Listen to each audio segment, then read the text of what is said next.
Hello बच्चों, आज हम लोग वेब ऑप्टिक्स का जो इम्पोर्टेंट क्वेश्चंस है सीबीएसई बोर्ड के लिए वो आज हम लोग देने जा रहे हैं। खास करके मैं कौन, professor Kaushal Kishore from strong foundation academy. आप जितने भी फिजिक्स के इम्पोर्टेंट क्वेश्चंस हैं वो strong foundation academy YouTube channel पर जाकर सब्सक्राइब करके वहाँ से एक्सेस कर सकते हैं। और अभी तक हम लोग फिजिक्स में ऑलमोस्ट 50 मार्क्स का क्वेश्चन को गेस कर चुके हैं जो कि इस साल आने जा रहा है। मेरा लोगो यही है, जो मैं पढ़ाऊँगा वही आएगा, राइट। तो इसलिए आज हम लोग क्या करने जा रहे हैं, वेब ऑप्टिक्स। पिछला chapter ray optics, that is very important. अभी तक मेरा जो बच्चे लोगों को बताया हूँ उसमें क्या ध्यान देना है। फर्स्ट चैप्टर इलेक्ट्रोस्टैटिक और इलेक्ट्रोपोटेंशियल का कंप्लीट कीजिए। वहाँ से नियरली आप 25 मार्क्स 20 to 25 मार्क्स लेके जरूर आइएगा, जो मैं गेस दिया हूँ। नेक्स्ट उसके बाद इंपॉर्टेंट मैं क्या बताऊँ, इलेक्ट्रिसिटी। वहाँ से भी आपका क्वेश्चन 9 मार्क्स के बनते हैं, जो कि ऑलमोस्ट मैं बता चुका हूँ क्या क्वेश्चन आएंगे। तो आपके कितने हो गए, 25 + 9 यानी 34 मार्क्स।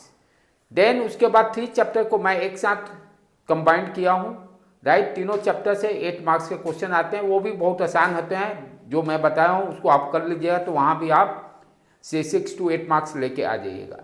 उसके बाद नेक्स्ट सबसे इंपॉर्टेंट चैप्टर रे ऑप्टिक्स, जो ज़्यादा मार्क्स आएगा, नियरली 14 मार्क्स।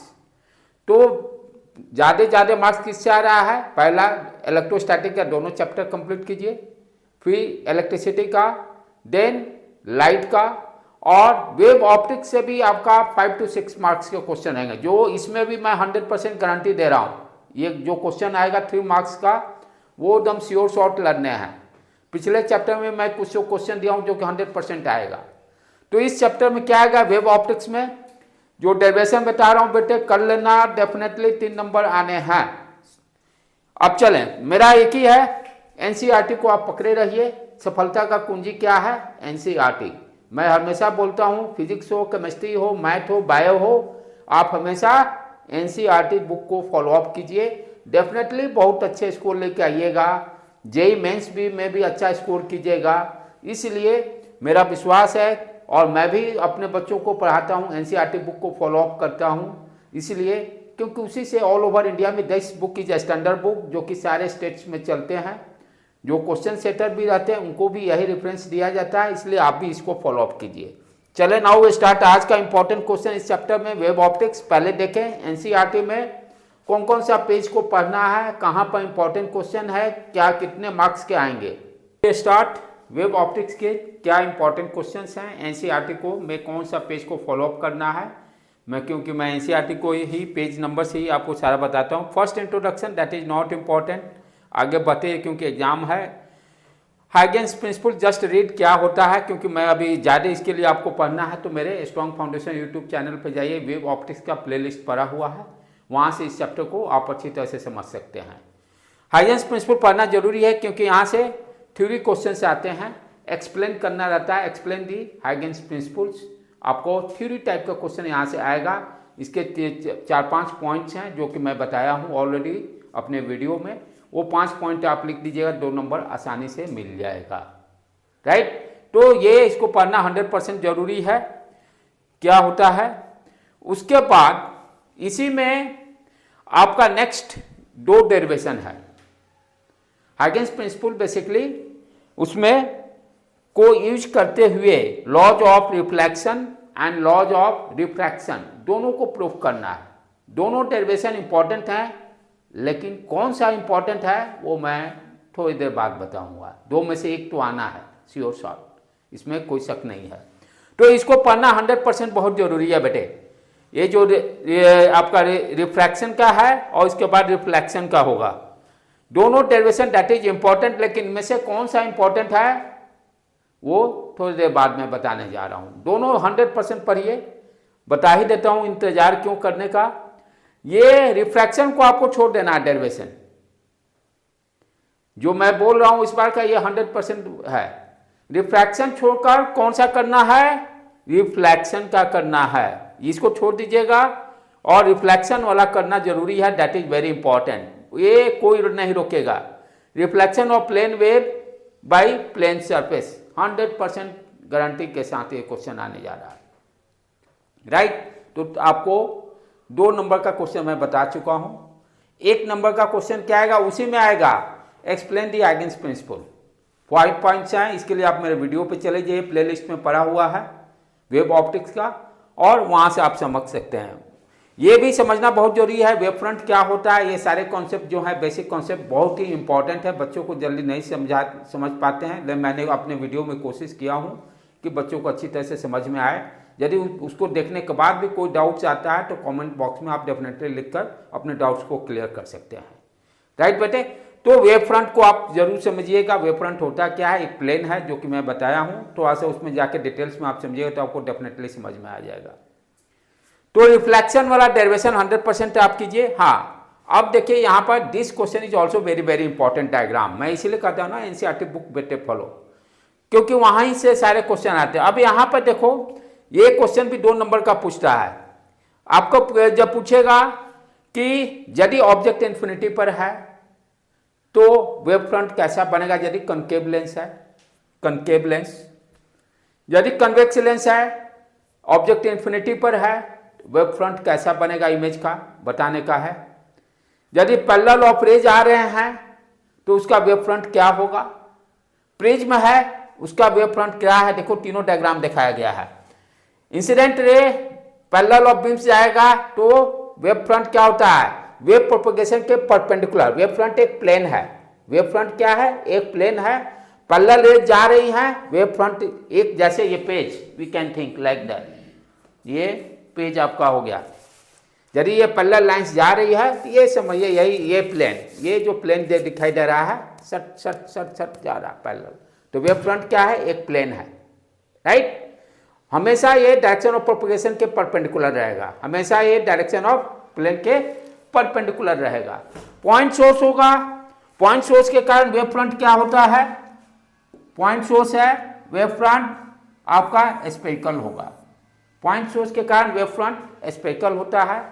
लाइन सोर्स है, वेव फ्रंट कैसा होगा, सिलेंडर, क्योंकि वेव फ्रंट है क्या, एक प्लेन।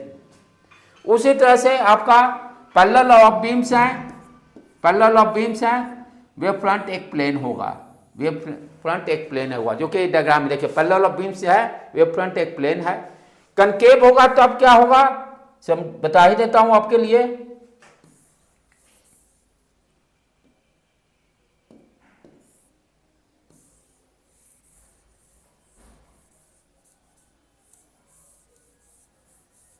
हाँ, यदि मान लीजिए कनकेव लेंस है,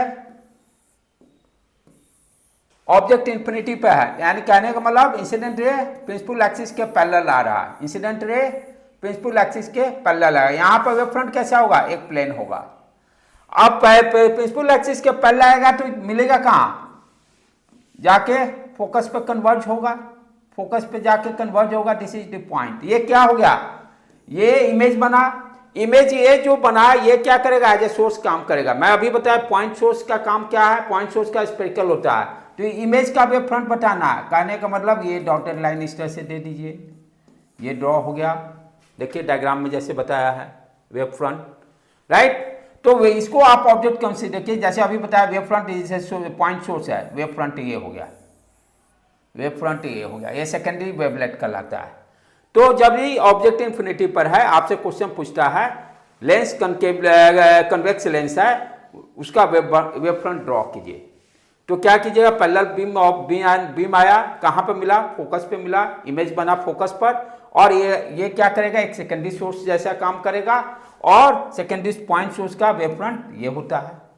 उसी तरह से यदि ये भी श्योर शॉर्ट क्वेश्चन आने हैं, 3 नंबर मैं बता चुका, 2 नंबर का ये क्वेश्चन आएगा, आपको 5 नंबर का मैं ऑलरेडी बता चुका हूं क्या आएगा। यदि इसी में आपसे कन्वेक्स लेंस कनकेव लेंस दे दिया, ऑब्जेक्ट बताया कि कहां पर है, इन्फिनिटी पर है, आया, इंसिडेंट हुआ, इंसिडेंट हो गया, ये क्या होगा, डाइवर्ज करेगा, डाइवर्ज करेगा, मिलेगा कहां, वर्चुअल इमेज बनेगा एट द फोकस, ये भी एक पॉइंट सोर्स जैसा काम किया, ये हो गया वेव फ्रंट हो गया। उसी तरह से पैरेलल ऑफ बीम्स का भी पूछता है, यदि रे पैरेलल है तो वेव फ्रंट कैसा होगा, ये प्लेन होगा, क्योंकि वेव फ्रंट क्या होता है, एक प्लेन है और वेव प्रोपगेशन ऑफ वेव के पैरेलल आता है, प्रोपगेशन ऑफ वेव के पैरेलल आता है, राइट। नेक्स्ट उसके बाद उसी तरह से प्रिज्म है, प्रिज्म होगा तो उसके लिए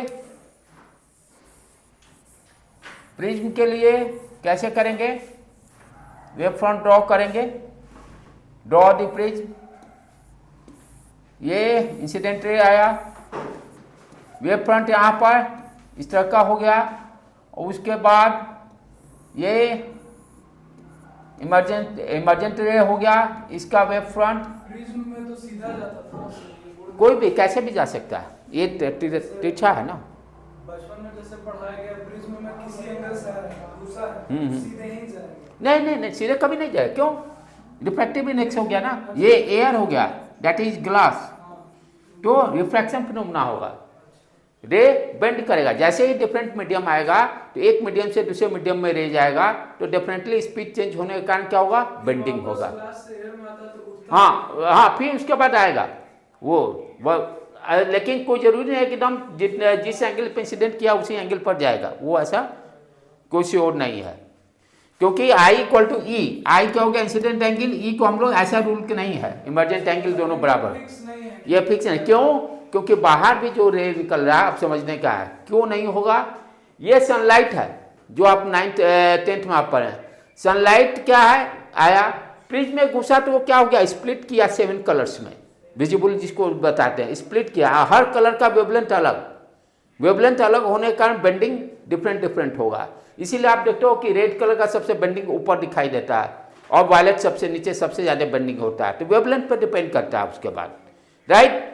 तो इस तरह से यहाँ से भी ये जो डायग्राम दिया हुआ है एनसीईआरटी में, यहाँ से भी 2 मार्क्स के क्वेश्चन इस साल आएंगे, राइट। तो 2 क्वेश्चन मैं बता चुका, एक तो हो गया रिफ्लेक्शन का करने का है, हाइगेंस प्रिंसिपल को यूज करके रिफ्लेक्शन का डेरिवेशन श्योर शॉर्ट आएगा, कोई नहीं रोक सकता है इसको, 3 मार्क्स में, 2 मार्क्स में ये आ गया, इसी में हो सकता है एक्सप्लेन करने के लिए दे देगा हाइगेंस प्रिंसिपल का, हाइगेंस प्रिंसिपल को एक्सप्लेन कीजिए, राइट। तो इस तरह से टोटल आपको मैंने 6 मार्क्स का क्वेश्चन बता चुका हूं, ये देखो यहाँ भी थ्योरी में दे दिया है, राइट, ए बी सी तीनों सेक्शन को ये कर लेने का है। मोनोक्रोमेटिक का मतलब single frequency, mono means single frequency, इसका गेस मैं कोहेरेंट है, इसमें ज़्यादा नहीं 1-2 नंबर का है, इसका गेसिंग मैं कल डालूंगा, 2 मार्क्स के सिंपली आएंगे। तो इस तरह से ये चैप्टर आपका पूरा कंप्लीट हो जाएगा। तो डिफ्रैक्शन ये सबसे कभी पूछता है कभी नहीं पूछता है, तो इससे ज़्यादा नहीं है, लेंदी चैप्टर, 2 मार्क्स ज़्यादा है, कॉम्पिटिटिव एग्जाम में भी ज़्यादा से नहीं आता, ray of light, ray optics से मैक्सिमम क्वेश्चन आएंगे। तो लाइट का इस तरह से ऑलमोस्ट हम लोग कल थोड़ा सा 5 मिनट्स टाइम लूंगा, सिर्फ इंटरफेरेंस का बताने के लिए 1-2 क्वेश्चन आएंगे, coherent interference, non coherent, incoherent, यही सब क्वेश्चन आएंगे, डबल स्लिट एक्सपेरिमेंट, थोड़ा बहुत 1-2 नंबर या 3 नंबर मैक्सिमम आ सकता है। तो लाइट सेक्शन भी हम लोग ऑलमोस्ट कंप्लीट कर चुके हैं। अब सीधे हम लोग करेंगे मॉडर्न फिजिक्स का, जिसमें सेमीकंडक्टर पढ़ना है, पीएन जंक्शन पढ़ना है, उससे भी 4-5 क्वेश्चन हो, जो कि कल के लिए या मंडे के लिए आप लोग वेट कीजिएगा, उस दिन उसके इंपॉर्टेंट क्वेश्चन हम लोग जरूर देंगे, राइट बेटे। तो अभी तक जितने मैं पढ़ाया हूँ वो सारे के सारे आप बनाकर, अभी तक संडे कल है, संडे में बनाकर 60 मार्क्स अपना कंप्लीट कीजिए, और फिर जल्दी ही उसके वक्त ख़त्म कंप्लीट होते ही केमिस्ट्री का भी वीडियो हम लोग देने जा रहे हैं, उसके भी इंपॉर्टेंट क्वेश्चंस, राइट। तो इस तरह से तीनों सब्जेक्ट का जाएगा, लास्ट में बायो का जाएगा। आप 100% स्कोर कीजिएगा, मेरे अकॉर्डिंग यदि आप चलते हैं तो 80% क्रॉस कीजिएगा। आप मेहनत कीजिए बहुत अच्छी तरह से, जितने मेहनत अभी कीजिएगा उतने ही अच्छे मार्क्स लेके आइएगा। बस आपको करना क्या है, आप मेहनत के साथ साथ मेरा भी एनर्जी बढ़ाते रहिए, यूट्यूब चैनल को सब्सक्राइब और लाइक करके जितना उसको आगे बढ़ा सकते हैं, क्योंकि मैं भी कोशिश कर रहा हूँ 1000 सब्सक्राइबर के नज़दीक पहुँचने के लिए। तो मेरे स्टूडेंट से रिक्वेस्ट है, तो जितने भी स्टूडेंट हैं उनके भी जो सपोर्टिंग फ्रेंड्स हैं उनसे भी थोड़ा सा आप रिक्वेस्ट करके सब्सक्राइबर को इंक्रीज कीजिए, मेरा एनर्जी बढ़ेगा, जितना मेरा एनर्जी बनेगा उतने अच्छे क्वेश्चंस आपके लिए आएंगे। Thank you to all of you बेटे।